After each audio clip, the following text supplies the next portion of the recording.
बिहार में राजनीति जो है वंशवाद और परिवारवाद से कभी ऊपर उठ ही नहीं सकता। कम से कम इस तिलिस्म को तोड़ने के लिए प्रशांत किशोर ने जो पहला कदम उठाया, फर्स्ट स्टेप, वो सफलता की पहली गारंटी हमें लगती है अभी के परिप्रेक्ष्य में। 1 करोड़ जनता जो इनके पीछे चलने के लिए सदैव अब तत्पर है, उन जनता में जो हम उल्लास देख रहे हैं, ना ही दुर्गा पूजा के मेले में दिखती है, ना ही ईद के मेले में दिखती है। क्या नाम हुआ सर? मेरा नाम विपिन कुमार प्रियदर्शी हुआ। कहाँ से है सर? मैं खुसरूपुर ब्लॉक से हूँ और बख्तियारपुर विधानसभा क्षेत्र पड़ता है पटना जिले के, और ये काफ़ी हॉट सीट रहता है यहाँ पे। सर, हम जानना चाहते हैं कि बिहार में जिस तरीके से प्रशांत किशोर जी गांव-गांव पैदल यात्रा करके लोगों को बता रहे हैं एक वोट का महत्व के बारे में, तो इस तरीके से क्या राजनीति में क्या कुछ देखने को मिलेगा? राजनीति में एक भूचाल सा आ गया है।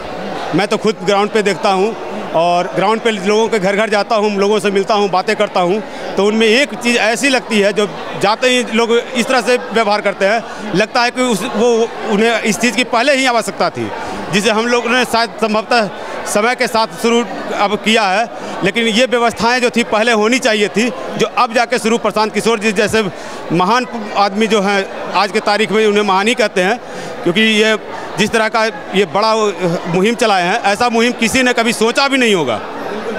जिस तरीके से यहाँ पे महिलाओं का भीड़ दिख रहा है, बिहार के कोने कोने से महिलाएं यहाँ पे आज पहुँची हैं, तो क्या कुछ आज होने जा रहा है? देखिए, पुरुषों का समस्या तो कहीं ना कहीं वो खुद से खुल के रख देता है, पर महिलाएं ऐसी होती है जो अपनी बातों को अपने चार दीवारी के बीच में ही वो दफन कर देती है। तो ये इनको भी एक प्लेटफॉर्म दिया जा रहा है जहाँ पे महिलाएं आके अपनी बातों को खुल के रख सकती है।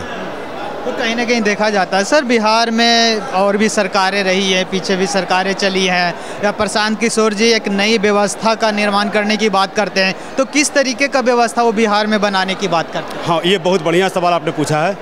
पहले होता क्या था कि एक हम लोगों ने मान के चला था कि ये वंशानुगत होता है। बिहार में राजनीति जो है वंशवाद और परिवारवाद से कभी ऊपर उठ ही नहीं सकता। कम से कम इस तिलिस्म को तोड़ने के लिए प्रशांत किशोर ने जो पहला कदम उठाया, फर्स्ट स्टेप, वो सफलता की पहली गारंटी हमें लगती है अभी के परिप्रेक्ष्य में। लेकिन जो प्रशांत जी ने एक एक स्टेप आगे बढ़ाया है, तो जनता का जो इनके प्रति जो विचार है, जो उनका हम देखते हैं, तो उनका लगता है कि इनके प्रति जो है आकर्षण बहुत ज़्यादा है, अट्रैक्शन है। और ग्राउंड पे जो है महिला से लेकर पुरुष से लेकर मतलब युवा वर्ग खास करके, मतलब जिन्हें मैं चाहता हूँ कि हमारे सिस्टम में जुड़े, हमारे संस्था में आएँ, वो मतलब आसानी से वो आते हैं और खुद से कहते हैं कि भैया हमें इसमें जोड़ दो।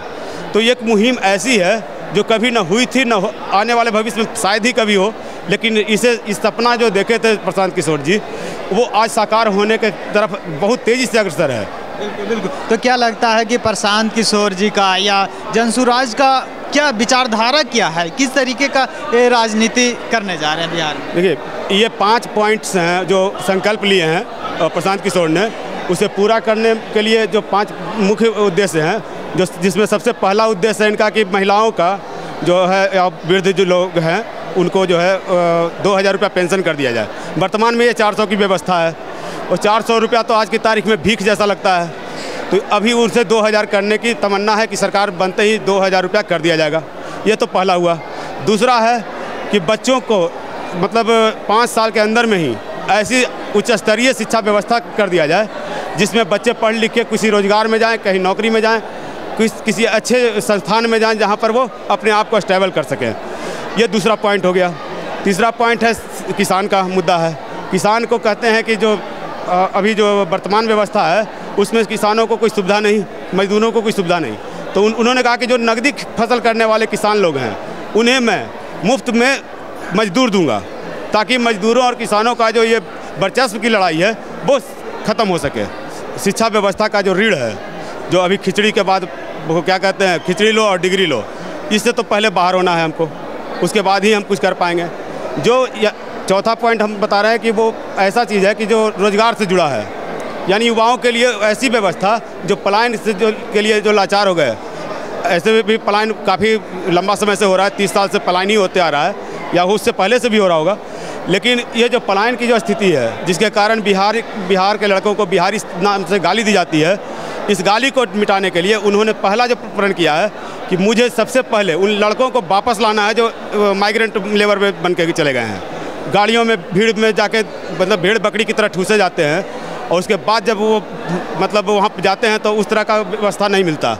तो उसको वापस लाने की ये कोशिश है। और जो यहाँ के युवा बेरोजगार होते जा रहे हैं उनके प्रति भी उनकी संवेदनाएँ हैं। तो ये चौथी व्यवस्था हमारी हो गई। एक पाँचवीं व्यवस्था है महिलाओं के लिए, खास करके जो आज महिलाएं जुड़ी हैं या आज आई हैं, तो उनको जानकर खुशी होगी कि महिलाओं को रोज़गार वगैरह करने के लिए कहीं कोई व्यवस्था नहीं दी जाती, घर से पूंजी नहीं दिया जाता। तो इसके लिए एक व्यवस्था उन्होंने बनाया है कि इन्हें बैंक से हो या किसी स्वयं सहायता समूह से हो, एक ऋण जो है निश्चित रकम पे उन्हें अवेलेबल कराया जाए, जिसके लिए उनको ज़्यादा तामझाम करने की ज़रूरत ना पड़े और कम ब्याज पे हो, मिनिमम ब्याज, और ताकि वो एक रोजी रोजगार खड़ा कर सकें। ये पाँचवीं व्यवस्था महिलाओं के लिए खास करके। बिल्कुल बिल्कुल।